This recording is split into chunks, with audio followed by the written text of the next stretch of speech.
L'estime et l'admiration que tout spectateur impartial conçoit pour le mérite réel des personnes fougueuses, magnanimes et braves est un sentiment aussi fondé qu'il est stable et permanent. Il est totalement indépendant de la bonne ou mauvaise fortune de ces personnes. Il en va autrement de l'admiration que ce spectateur est susceptible de concevoir pour leur estime de soi excessive et leur présomption. Tant que ces personnes rencontrent le succès, certes, le spectateur est souvent parfaitement conquis et entraîné. Le succès masque à ses yeux non seulement la grande imprudence, mais encore souvent la grande injustice de leur entreprise. Loin de blâmer cette partie déficiente de leur caractère, il la regarde souvent avec l'admiration la plus enthousiaste. Toutefois, lorsque ces personnes connaissent l'infortune, les choses changent de couleur et de nom.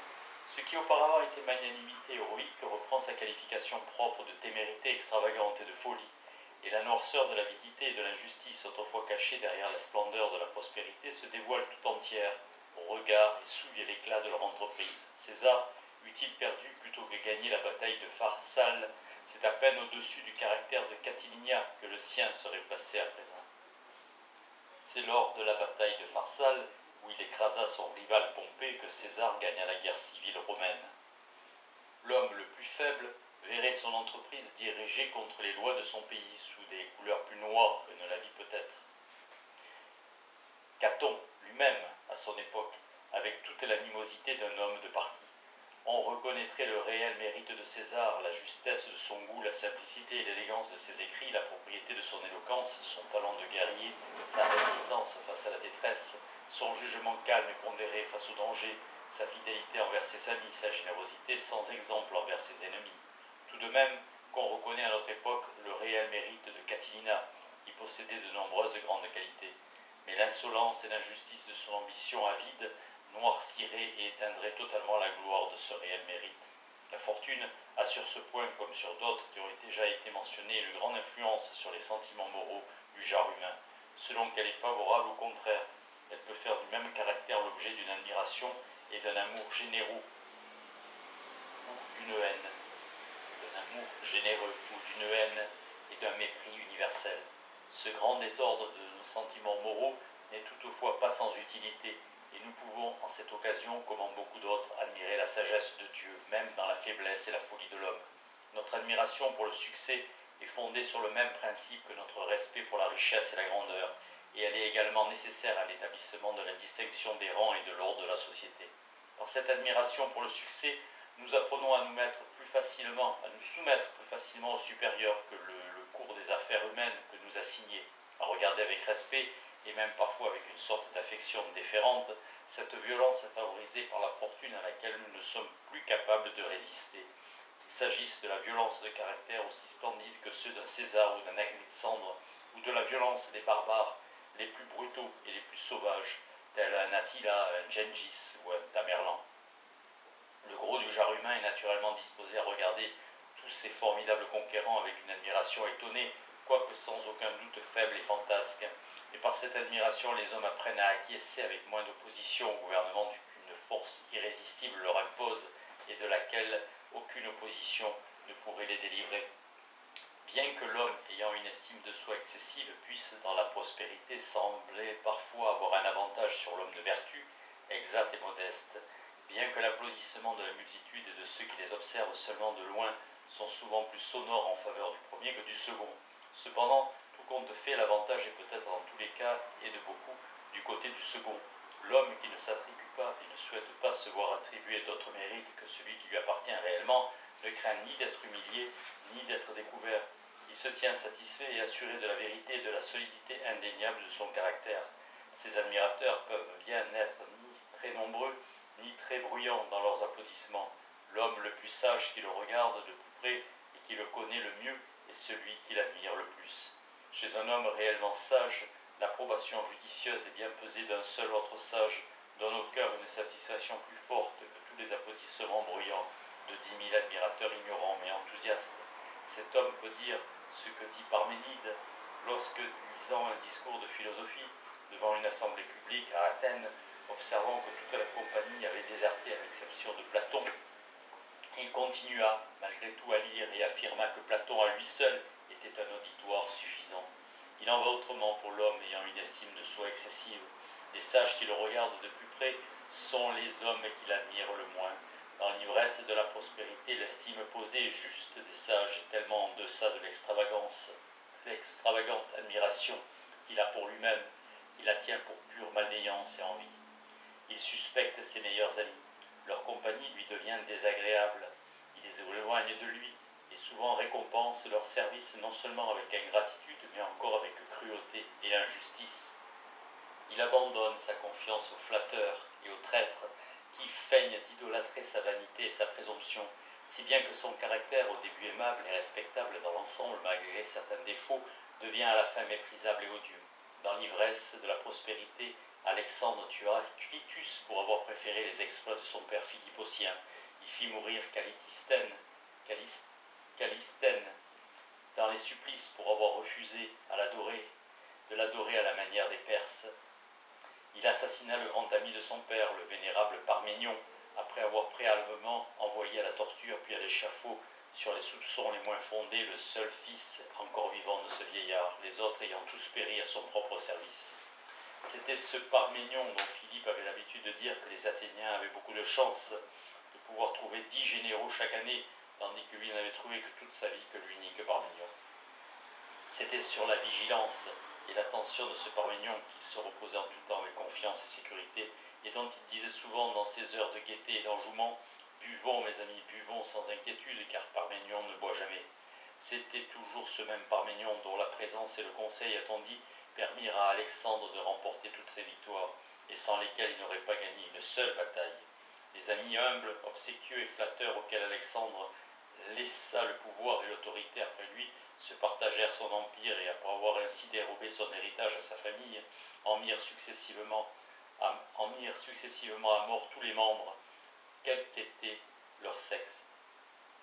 Fréquemment, non seulement nous pardonnons, mais encore nous entrons totalement dans et nous sympathisons complètement avec l'excessive estime de soi, de ce caractère splendide chez qui nous observons une grande et remarquable supériorité qui les élève au-dessus du niveau commun du genre humain. Nous les qualifions de fougueux, magnanimes et braves, autant de mots dont la signification suppose un degré considérable d'éloge et d'admiration. Mais nous ne pouvons entrer dans et sympathiser avec l'estime de soi excessive de ces caractères chez qui nous ne pouvons discerner cette supériorité remarquable. Nous sommes alors dégoûtés et révoltés par une telle estime de soi, et nous ne pouvons la pardonner ou la supporter qu'avec difficulté. Nous la nommons orgueil ou vanité, deux mots dont la signification suppose toujours pour le premier et souvent pour le second un degré considérable de blâme. Or, ces deux vices, bien qu'ils se ressemblent à certains égards, étant deux modifications de l'estime de soi excessive, sont sur bien des points très différents. L'homme orgueilleux est sincère, et au fond de son cœur, il est convaincu de sa supériorité. Même s'il peut être difficile parfois de deviner sur quoi se fonde cette conviction, il souhaite que vous le regardiez de la manière dont il se voit réellement lui-même lorsqu'il se place dans votre situation. Il ne vous demande rien de plus que ce qu'il pense lui être justement dû. Si vous semblez ne pas le respecter autant qu'il se respecte lui-même, il est plus offensé que mortifié, et il sent le même ressentiment indigné que s'il avait souffert un préjudice réel. Cependant, il ne daigne pas même vous expliquer le fondement de ses prétentions, il dédaigne de rechercher votre estime, il affecte même de la mépriser et s'efforce de se maintenir dans sa prétendue condition en vous faisant sentir non pas tant sa supériorité que votre propre bassesse. Il semble préoccupé non pas tant d'exciter votre estime pour lui-même que de mortifier votre estime pour vous-même.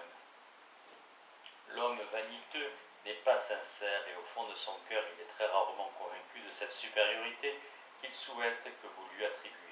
Il souhaite que vous le regardiez sous un jour bien meilleur que celui sous lequel il peut réellement se voir lui-même, lorsqu'il se place dans votre situation et qu'il suppose que vous avez tout ce qu'il sait. Quand donc vous semblez le regarder sous un jour moins favorable, qui est peut-être son véritable jour, il est beaucoup plus mortifié qu'offensé. Il saisit chaque occasion de faire connaître le fondement de ses prétentions au caractère qu'il souhaite se voir attribuer. Il le fait en montrant avec ostentation et sans nécessité les qualités et les talents qu'il possède à quelques degrés passables, et parfois même en prétendant faussement à des qualités et à des talents qu'il ne possède pas du tout, ou à un degré si faible qu'on peut bien lui dire qu'il ne possède pas du tout, qu'on peut bien dire qu'il ne les possède pas du tout. Loin de mépriser votre estime pour lui, il la recherche avec l'assiduité la plus soucieuse. Loin de souhaiter mortifier votre estime pour vous-même, il est heureux de l'encenser dans l'espoir que vous encensiez la sienne en retour. Il flatte pour être flatté, il étudie les moyens de plaire et tente d'acheter votre opinion à force de politesse et de complaisance, et parfois même de bons offices réels et essentiels, quoique souvent accomplis, avec une ostentation superflue. L'homme vaniteux voit le respect qu'on accorde au rang et à la fortune, et tout comme celui qui est accordé au talent et aux vertus, il souhaite aussi usurper ce respect. C'est pourquoi ses vêtements, son équipage, sa façon de vivre annoncent tous un rang plus élevé et une fortune plus grande qu'ils ne sont en réalité. Pour payer cette dépense fantasque pendant quelques années au début de sa vie, l'homme vaniteux se réduit, souvent à la pauvreté et à la misère pour le reste de ses jours.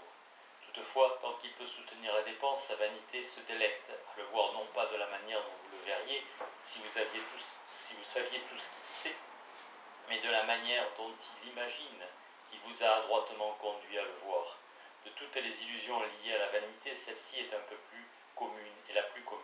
D'obscurs voyageurs qui visitent des pays étrangers ou qui, dans leur propre pays, arrivent d'une province lointaine pour séjourner un court moment dans la capitale, tentent très fréquemment de se comporter de la sorte. La folie de ces prétentions, en de telles occasions, bien qu'elle soit toujours considérable et tout à fait indigne d'un homme sensé, pour ne pas être totalement aussi grave qu'en d'autres occasions.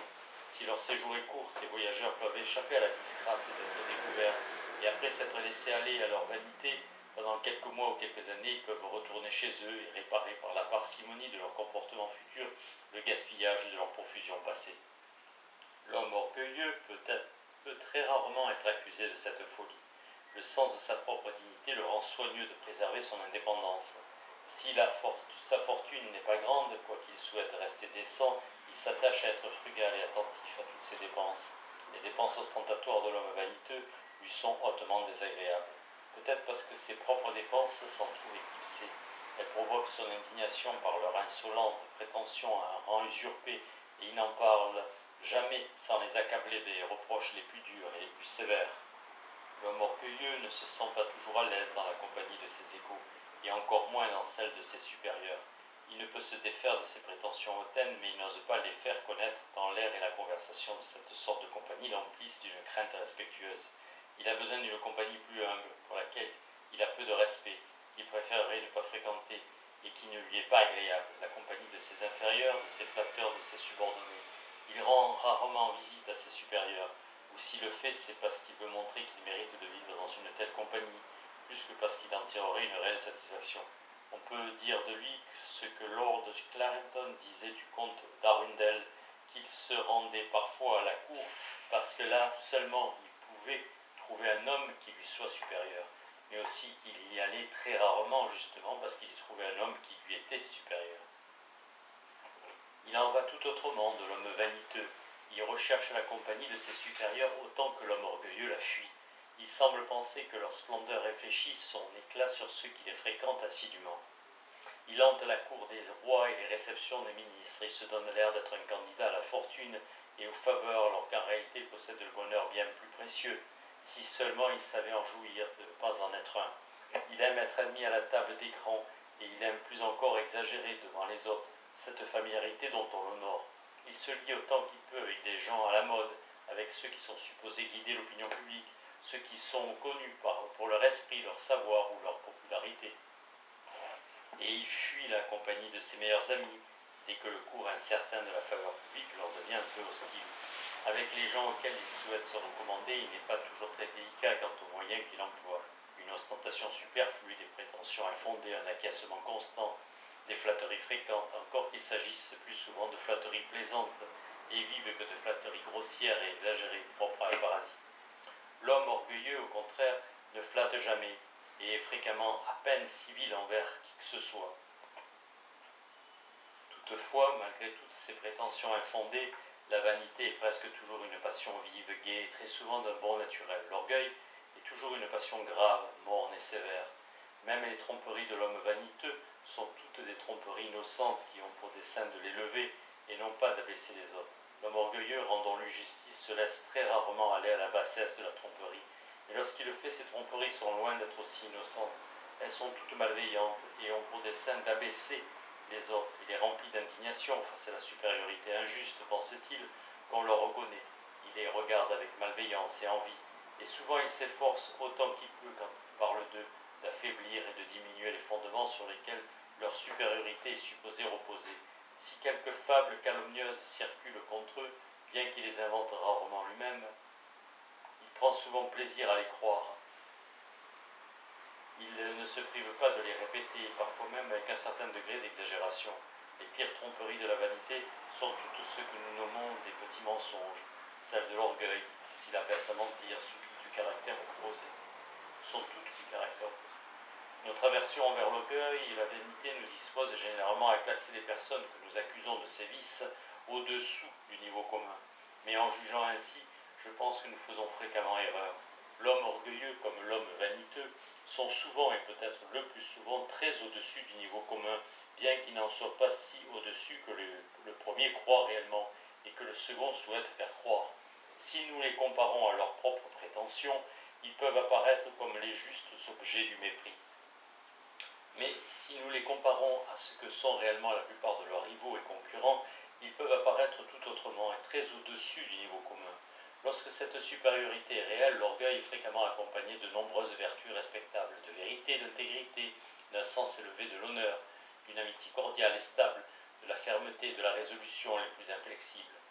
La vanité, elle, est accompagnée de nombreuses vertus aimables, d'humanité, de politesse, d'un désir d'obliger dans les petites choses, et parfois d'une réelle générosité dans les grandes, même si cette générosité souhaite revêtir l'apparence la plus splendide possible. Au siècle dernier, les Français étaient accusés de vanité par leurs rivaux et leurs ennemis, et les Espagnols d'orgueil. Les autres nations étaient disposées à considérer les Français comme le plus aimable, et les Espagnols comme le plus respectable de ces deux peuples. Les mots vaniteux et vanité ne sont jamais entendus dans un bon sens. Nous disons parfois d'un homme, quand nous parlons plaisamment, que sa vanité lui va bien, ou qu'elle est plus divertissante que choquante. Mais nous considérons toujours qu'il s'agit d'une faiblesse et d'un ridicule dans son caractère. Le mot orgueilleux et orgueil, au contraire, sont parfois entendus dans un bon sens. Nous disons fréquemment d'un homme qu'il est trop orgueilleux, ou qu'il a trop de noble orgueil pour souffrir de faire une bassesse. L'orgueil est en ce cas confondu avec la magnanimité.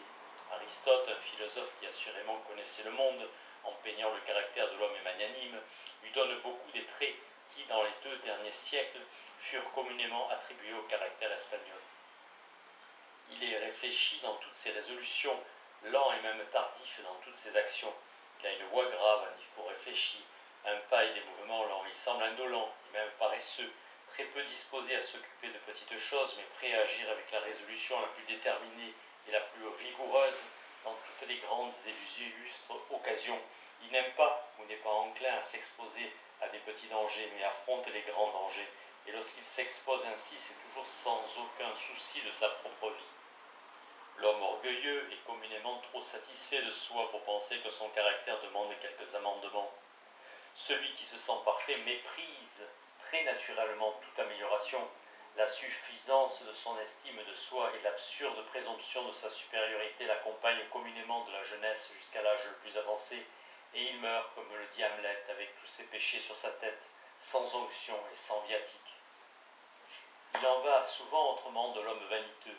Le désir de l'estime et de l'admiration des autres lorsqu'il concerne des qualités et des talents qui sont les objets naturels et convenables de l'estime et de l'admiration, et l'amour réel de la vraie gloire. Cette passion, si elle n'est pas la meilleure de la nature humaine, est certainement l'une des meilleures. La vanité n'est fréquemment rien de plus qu'une tentative d'usurper prématurément cette gloire avant qu'elle soit due. Quoique votre fils ne soit qu'un fat à 25 ans, ne désespérez pas pour autant qu'avant d'en avoir 40, il devienne un homme de mérite et un sage, possédant tous les talents et les vertus auxquels pour le moment il ne fait que prétendre avec ostentation et affection. Le grand secret de l'éducation est de diriger la vanité vers des objets convenables. Ne souffrez jamais que votre fils s'estime pour des talents frivoles, mais ne découragez pas toujours ses prétentions à des talents réellement importants. Il ne les affecterait pas s'il ne désirait sincèrement les posséder. Encouragez ce désir, fournissez-lui tous les moyens de faciliter l'acquisition de ses talents, et ne vous offensez pas trop si parfois il se donne un peu prématurément l'air de les posséder. Tels sont, je pense, les traits distinctifs de l'orgueil et de la vanité, quand l'un et l'autre agissent selon le caractère qui leur est propre. Mais l'homme orgueilleux est souvent vaniteux et l'homme vaniteux est souvent orgueilleux. Rien n'est plus naturel que l'homme qui s'estime beaucoup plus qu'il le mérite, souhaite que les autres l'estiment plus encore, ou que l'homme qui souhaite que les autres l'estiment plus qu'il s'estime lui-même s'estime beaucoup plus qu'il ne le mérite.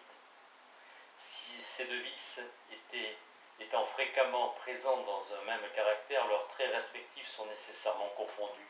C'est ainsi que nous trouvons parfois la superficielle et impertinente ostentation de la vanité jointe à la plus malveillante et grinçante insolence de l'orgueil. Pour cette raison, nous sommes parfois embarrassés de placer un caractère particulier et le ranger parmi les vaniteux, parmi les orgueilleux. De même qu'il leur arrive de se surestimer, les hommes d'un mérite considérablement plus élevé que le niveau commun peuvent aussi parfois se sous-estimer. Ces caractères, bien que manquant de dignité, sont souvent loin d'être désagréables en société privée, auprès d'un homme si parfaitement modeste et humble. Ses compagnons se sentent très à leur aise, si toutefois ils n'ont pas plus de discernement et de générosité que c'est ordinairement le cas. Ils peuvent bien avoir quelque bonté envers lui, mais ils ont rarement beaucoup de respect, et la chaleur de leur bonté est très rarement suffisante pour compenser la froideur de leur respect. Les hommes d'un discernement simplement ordinaire n'estiment jamais une personne plus qu'elle n'apparaît s'estimer elle-même. Voilà quelqu'un, disent-ils, qui semble lui-même douter s'il convient parfaitement à telle situation ou à telle charge, et ils accordent immédiatement la préférence à quelque imbécile impudent qui lui ne doute pas de ses qualités. Les hommes dotés de plus de discernement, s'ils manquent de générosité, sont toujours enclins à tirer avantage de la simplicité d'une personne qui se sous-estime ainsi. Ils affectent avec elle une supériorité impertinente, à laquelle ils n'ont aucun titre. Le bon naturel de la personne ainsi traitée peut lui faire supporter cette impertinence pour un temps, mais à la fin elle se lasse, et c'est fréquemment quand il est trop tard. Le rang qu'elle aurait dû occuper est irrémédiablement perdu, usurpé à cause de son propre manque d'empressement par un de ses compagnons moins méritants mais plus entreprenant. Un homme possédant un tel caractère doit avoir été très favorisé par la fortune lors du choix de ses compagnons. Si faisant son chemin dans le monde, il est traité avec justice, même par ceux qu'il pourrait avoir quelques raisons de considérer comme ses meilleurs amis, pour leur avoir prodigué sa bonté. Une jeunesse manquant trop de prétention et d'ambition est souvent suivie d'une vieillesse obscure, aigrie et amère. Les personnes infortunées que la nature a formées bien au-dessous du niveau commun semblent parfois s'estimer encore moins que ce qu'elles valent réellement. Cette humilité paraît parfois les faire sombrer dans l'idiotie. Quiconque a pris la peine d'examiner avec attention des idiots aura remarqué que chez beaucoup d'entre eux, les facultés de la compréhension ne sont nullement plus faibles que chez d'autres hommes, que personne, même s'ils sont jugés stupides et sans esprit, ne tiennent pour des idiots. De nombreux idiots, en ayant seulement bénéficié d'une éducation ordinaire, ont appris à lire, à écrire et à compter passablement bien. De nombreuses personnes qu'on n'a jamais tenues pour des idiots n'ont jamais été capables d'acquérir à un degré passable aucun de ces trois talents, malgré l'éducation la plus soignée dans leur jeunesse et malgré leur résolution de corriger ce manque dans un âge plus avancé. Toutefois, par un instinct d'orgueil, elles se mettent au même niveau que les personnes du même âge et de la même condition qu'elles, et devant leurs compagnons, elles gardent avec courage et fermeté la place qui, en toute convenance, leur revient.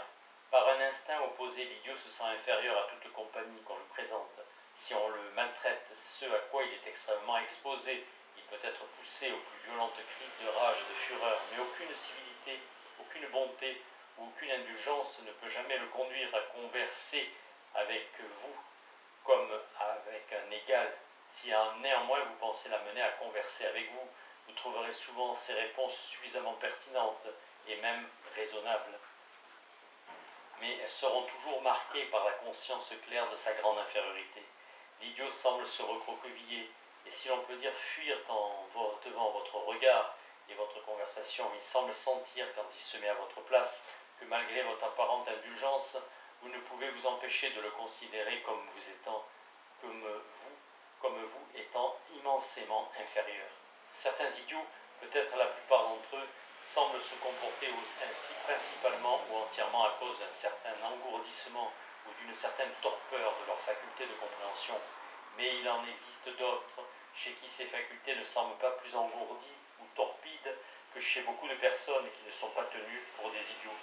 Chez ces idiots semble faire défaut cet instinct d'orgueil nécessaire pour se maintenir à égalité avec leurs frères qui, eux, n'en manquent pas.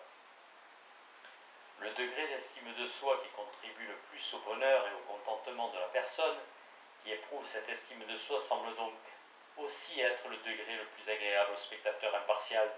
L'homme qui s'estime autant qu'il doit et pas plus qu'il doit manque rarement d'obtenir des autres toute l'estime qu'il pense lui-même mériter. Il ne désire rien de plus que ce qui lui est dû et s'en satisfait complètement. Au contraire, l'homme orgueilleux et l'homme vaniteux sont constamment insatisfaits. Le premier est tourmenté et indigné par la supériorité injuste, pense-t-il, des autres. Le second redoute continuellement la honte qui, prévoit-il, accompagnerait la découverte de l'absence de fondement de ses prétentions. Même les prétentions extravagantes de l'homme doté d'une magnanimité réelle, lorsqu'elles sont soutenues par des capacités et des vertus splendides, et surtout par la bonne fortune, et qu'elle en impose ainsi à la multitude dont il se soucie peu de recueillir l'applaudissement, n'en impose pas aux sages dont il veut ardemment équérir l'estime. Cet homme sent que ces sages le percent à jour, il suspecte qu'il méprise son excessive présomption, et il a souvent la cruelle infortune de devenir l'ennemi d'abord jaloux et secret, puis déclaré furieux et vindicatif de ces personnes dont l'amitié lui aurait donné le bonheur le plus grand, dont on puisse jouir en toute sécurité et à l'abri des soupçons. Bien que notre aversion envers les orgueilleux et les vaniteux nous dispose souvent à les classer au-dessous de la place qu'ils méritent, nous nous conduisons très rarement mal avec eux, à moins d'avoir été provoqués par une impertinence particulière et personnelle. Nous nous efforçons communément pour notre propre tranquillité d'acquiescer et de nous accommoder autant que nous pouvons à leur folie. Mais face à l'homme qui se sous-estime, à moins que nous ayons plus de discernement et plus de générosité que la plupart des hommes, nous manquons rarement de lui faire subir au moins toute l'injustice qu'il se fait subir à lui-même, et souvent beaucoup plus encore. Cet homme est non seulement plus malheureux par le sentiment qu'il a de lui-même que l'homme orgueilleux ou vaniteux, mais encore il est beaucoup plus sujet à être maltraité par les autres. Dans presque tous les cas, il vaut mieux être un peu trop orgueilleux qu'être trop humble, en quelque mesure que ce soit. Pour le sentiment d'estime de soi, un certain degré d'excès paraît à la personne qui le sent comme au spectateur impartial moins désagréable que quelques degrés de défaut que ce soit. Pour ce sentiment, donc, comme pour toute autre émotion, passion et habitude, le degré qui est le plus agréable au spectateur impartial est aussi le degré qui est le plus agréable à la personne qui le sent, et l'excès ou le défaut est d'autant moins désagréable à celui-là qu'il est moins désagréable à celle-ci.